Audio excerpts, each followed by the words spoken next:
For as long as we've been around, humanity has been fighting an invisible, relentless enemy.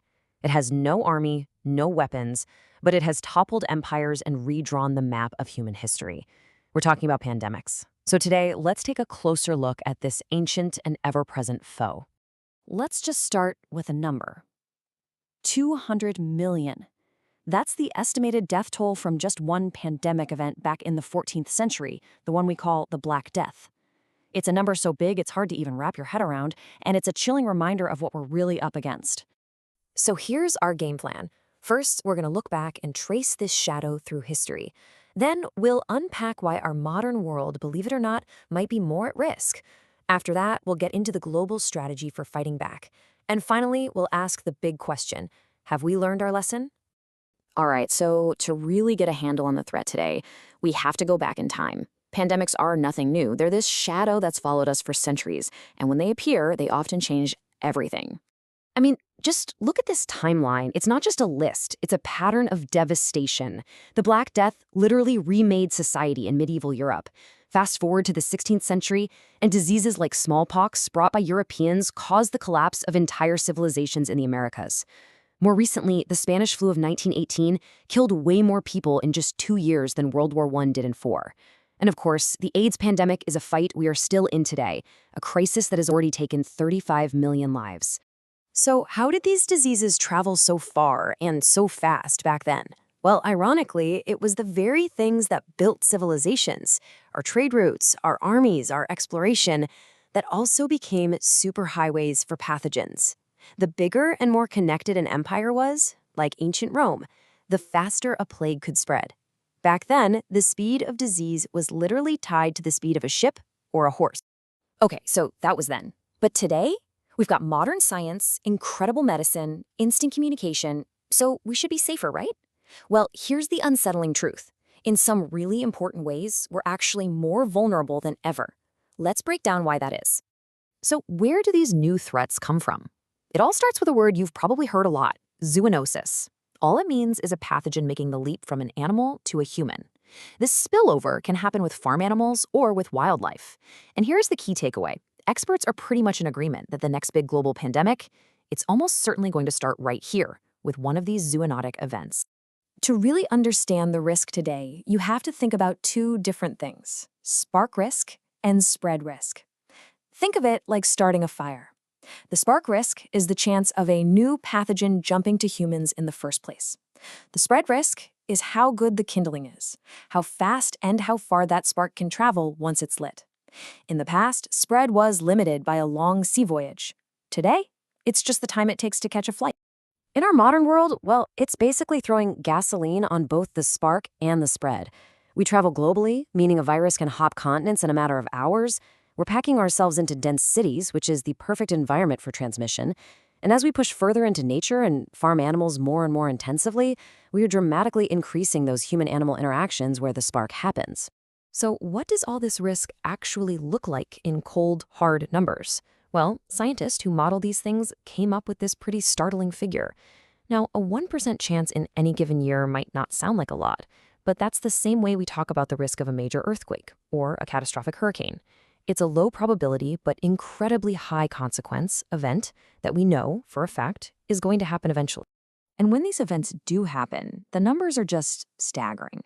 This chart really puts it into perspective. The 1918 Spanish flu is still that terrifying benchmark we measure against. But look at the others. Even a so-called milder one, like the Asian flu in '57, still took over 1 million lives. The scale of these events, even in our modern era, is just immense. And here's something that is absolutely critical to understand. The pain of the next pandemic won't be shared equally. Not even close. Projections show that low-income countries will be hit the hardest.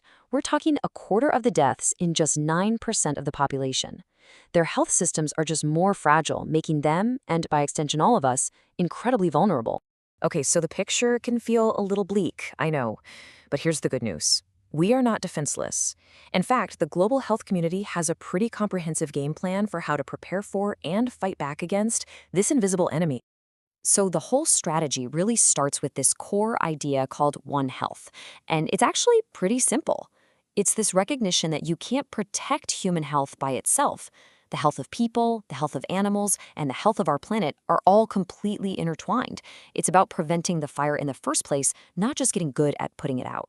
So the actual strategy is built on these 4 pillars, kind of like a series of defensive walls. The first and best line of defense is to prevent the spark from ever happening. But if it does, the second wall is awareness. We need to spot it instantly. If it gets past that, the third wall is to reduce the spread with public health actions. And for those who get sick, our final line of defense is to treat them with everything we've got. So what does that third pillar, slowing the spread, actually look like on the ground? Well, it's this really powerful mix of ancient wisdom and cutting-edge science. We still use methods like isolation and quarantine that are literally centuries old.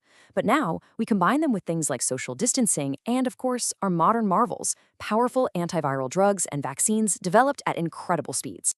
But beyond any single pill or shot, there's another tool that is just as crucial: information. Clear, trusted, and fast communication from scientists and public health leaders is everything. When people understand the risks and know what to do to protect themselves and their families, they stop being victims of a pandemic and become the most powerful part of the response. So, we've walked through the history, we understand the modern risk, and we have a strategy on paper. Which brings us, of course, to the billion-dollar question. Are we actually ready for what's coming next? So what's the price tag on global preparedness?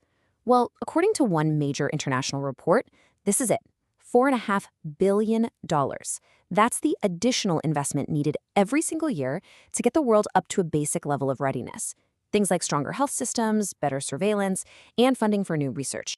And this right here gets to the absolute heart of our biggest vulnerability. The places on Earth where a new pandemic is most likely to spark and where conditions are perfect for it to spread are often the very same places with the fewest resources to fight back. It's a dangerous mismatch because in a globalized world, a threat anywhere is a threat everywhere. So when you put it all together, the clearest lesson from all of history and all of science is this: another pandemic isn't a possibility, it's an inevitability. It's not a question of if, but when.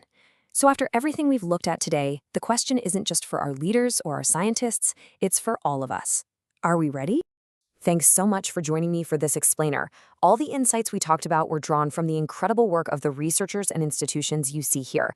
I really encourage you to check out their work because when it comes to fighting pandemics, knowledge truly is our best defense.